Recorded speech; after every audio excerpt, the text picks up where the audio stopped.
그러므로 너는 그들에게 이 모든 말로 예언하여 이르기를 여호와께서 높은 데서 포효하시고 그의 거룩한 처소에서 소리를 내시며 그의 초장을 향하여 크게 부르시고 세상 모든 주민에 대하여 포도 밟는 자같이 흥겹게 노래하시리라. 요란한 소리가 땅끝까지 이르면 여호와께서 문민족과 다투시며 모든 육체를 심판하시며 악인을 칼에 내어 주셨습니다. 여호와의 말씀이니라. 만군의 여호와께서 이와 같이 말씀하시니라. 보라, 재앙이 나서 나라에서 나라에 미칠 것이며 큰 바람이 땅 끝에서 일어날 것이라. 그날에 여호와에게 죽임을 당한 자가 땅 이 끝에서 땅 저 끝에 미칠 것이나 그들을 위하여 애국하는 자도 없고 시신을 거두어 주는 자도 없고 매장하여 주는 자도 없으리니 그들은 지면에서 분토가 되리로다. 너희 목자들아 외쳐 애곡하라. 너희 양떼의 인도자들아 잿뱀에서 뒹굴라.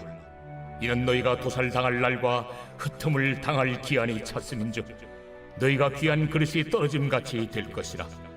목자들은 도망할 수 없겠고 양떼의 인도자들은 도주할 수 없으리로다. 목자들이 부르짖는 소리와 양떼의 인도자들이 애국하는 소리여 여호와가 그들의 초장을 황폐하게 함이로다. 평화로운 목장들이 여호와의 진노하시는 열기 앞에서 적막하게 되리라. 그가 젊은 사자같이 그 굴에서 나오셨으니 그 호통치시는 분의 분노와 그의 극렬한 진노로 말미암아 그들의 땅이 폐허가 되리로다 하시니라.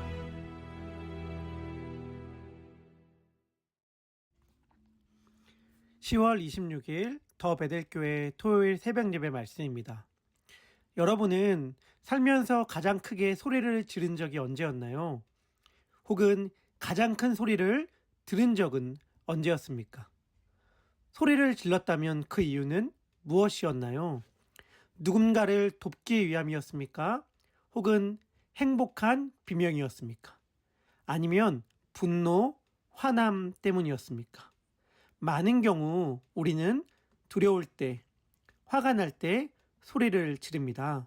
소리를 지르는 이유는 큰 목소리가 더 큰 힘이 있다는 것을 우리가 은연중에 인정하고 있기 때문입니다. 우리는 우리의 목소리가 커지길 바랍니다. 또 목소리가 큰 사람을 두려워합니다. 그게 세상의 질서입니다. 단지 물리적 데시벨이 크고 작음을 말하는 것이 아닙니다. 저 사람 그래도 여기에서는 목소리가 좀 큰 편이야. 난 진짜 아무런 목소리도 못 내.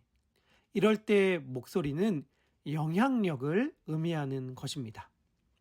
운전을 하는데 뒤에서 경찰차가 불을 번쩍이며 다가옵니다. 무섭고 겁이 나죠. 그때에 조용하고 낮은 음성이 마이크를 타고 흘러나옵니다. 차를 우측에다 가져다 대십시오. 그때 경찰관의 목소리는 낮고 조용하지만 굉장히 크게 들립니다. 데시벨이 커서가 아니라 그 목소리에 담긴 권위 때문입니다. 직장 상사가, 아내가, 남편이, 자식이, 친구들이, 이웃이 큰 소리를 낼 때, 세상이 우리를 향해 고함을 꽥 지를 때 우리는 그 목소리를 두려워합니다. 그래서 그 목소리에 좌우됩니다. 그렇지만 우리는 정작 하나님의 포효는 별로 두려워하지 않는 것 같습니다. 오늘 본문을 보면 수많은 소리들이 나옵니다. 요란한 소리, 부르짖는 소리, 애곡하는 소리. 그런데 그 모든 소리 가운데서도 가장 큰 소리는 하나님이 포효하시는 소리입니다. 하나님이 성난 사자처럼 포효하십니다. 온 열방을 심판하시기 위해 사자처럼 부르짖으십니다. 우리는 분명히 알아야 하는 사실이 있습니다. 2000년 전 예수님이 세상에 처음 오실 때 그분은 세상을 구원하시려 오셨습니다. 인자가 온 것은 잃어버린 자를 찾아 구원하려 함이니라. 예수님의 이름은 마리아와 요셉이 지은 것이 아니었습니다.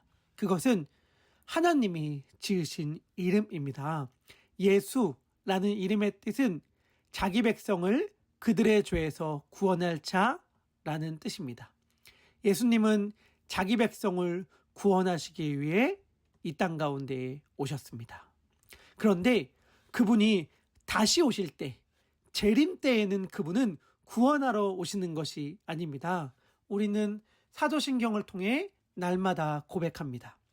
산자와 죽은 자를 심판하러 오시리라.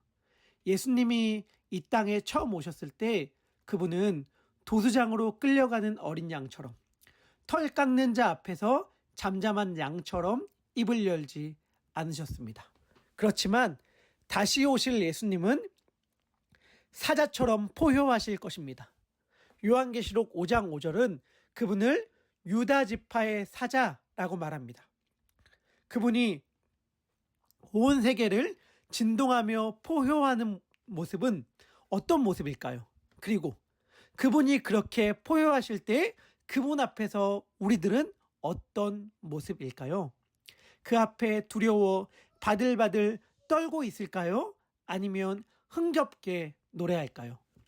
지금 우리가 예수님의 음성을 다른 세상의 목소리보다 더 두려워한다면 우리는 주님이 포효하실 때에 흥겹게 노래할 수 있을 것입니다. 그런데 우리가 다른 목소리를 예수님의 목소리보다 지금 더 두려워하고 더 크게 두려워하고 있다면 훗날 우리는 예수님이 포효하실 그때에 세상과 함께 두려워 떨 것입니다. 제가 초등학교 3학년 때의 일입니다. 엄마의 심부름으로 형광등을 사서 집으로 돌아오는 길에 갑자기 큰 개가 저를 향해 달려든 적이 있었습니다.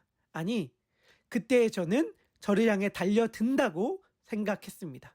그래서 너무 무서워서 눈을 감고 소리를 악 지르면서 들고 있던 형광등을 크게 휘둘렀습니다.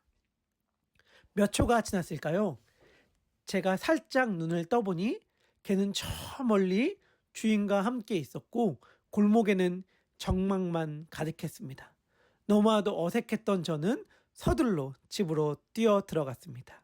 저는 그때 제가 느꼈던 감정을 기억합니다.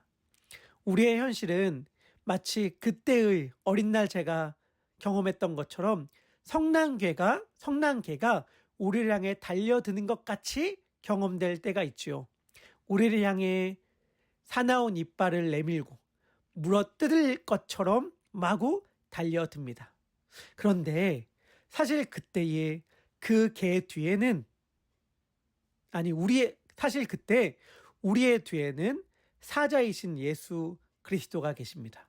그분이 우리를 도와주려고 개가 달려드는 그 순간 바로 그 개를 낚아채려고 준비하고 계십니다. 그렇지만 우리는 그분이 채 도와주기도 전에 바로 그 앞에 꼬리를 내리고 개의 충성스러운 개가 되는 경우가 있습니다. 그때 하나님은 공공을 멈추시며 우리의 어깨를 툭툭 치시는 겁니다. 야, 일로 와. 너 거기 있으면 안 돼. 나를 믿고 내 편이 되어줘. 네가 만약 내 편이 되어준다면 나는 너를 지금 위협하는 그 개를 당장이라도 물리칠 수 있어. 그런데 너가 그 개가 무서워서 그 개 편이 된다면 내가 그 개를 공격할 때 너도 그 개와 함께 무너지고 말 거야. 그러니까 지금 어서 빨리 내 편이 되어줘. 주님은 오늘 우리의 어깨를 치면서 자신의 편이 되라고 말씀하시는 중입니다. 이것을 C.S. 루이스는 순전한 기독교라는 책에서 이렇게 말합니다. 조금 길지만 인용해 보겠습니다. 하나님은 틀림없이 세상을 침공할 것입니다. 그러나 자연계 전체가 하룻밤의 쿤처럼 사라지고 무언가 다른 것, 그 전까지는 한 번도 생각지 못했던 무언가가 밀고 들어오는 것을 보게 될 그날 어떤 이들에게는 너무나도 아름답게, 또 어떤 이들에게는 너무나도 무섭게 다가와 더 이상 선택의 여지를 주지 않을 그날에 가서야 그의 편이라고 나서봐야 무슨 소용이 있겠습니까?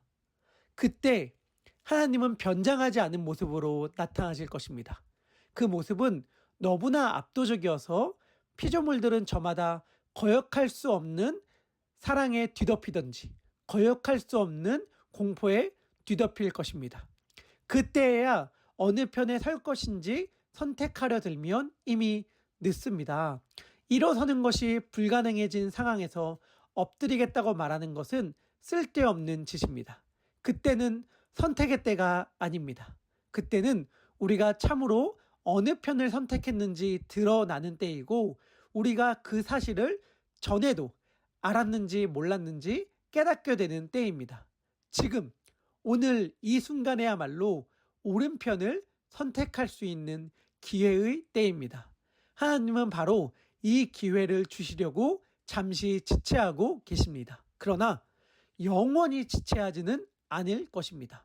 우리는 지금 이 기회를 잡든지 버리든지 둘 중에 하나를 택해야 합니다. 성난 사자처럼 포효하며 이 땅을 심판하실 예수님이 오늘 자신의 편으로 자신의 백성으로 살아가라고 우리에게 말씀하십니다. 우리가 그렇게 살아감으로 우리의 배우자들과 자녀들과 친구들과 이웃들도 그렇게 살아가도록 권면함으로 세상의 목소리보다 예수님의 목소리를 더 두려워함으로 이 땅 가운데 그 무엇도 두려울 것이 없는 하나님의 사람으로 살아가기를 모든 더베델의 성도님들이 그런 삶을 오늘 살아가기를 주님의 이름으로 축복합니다.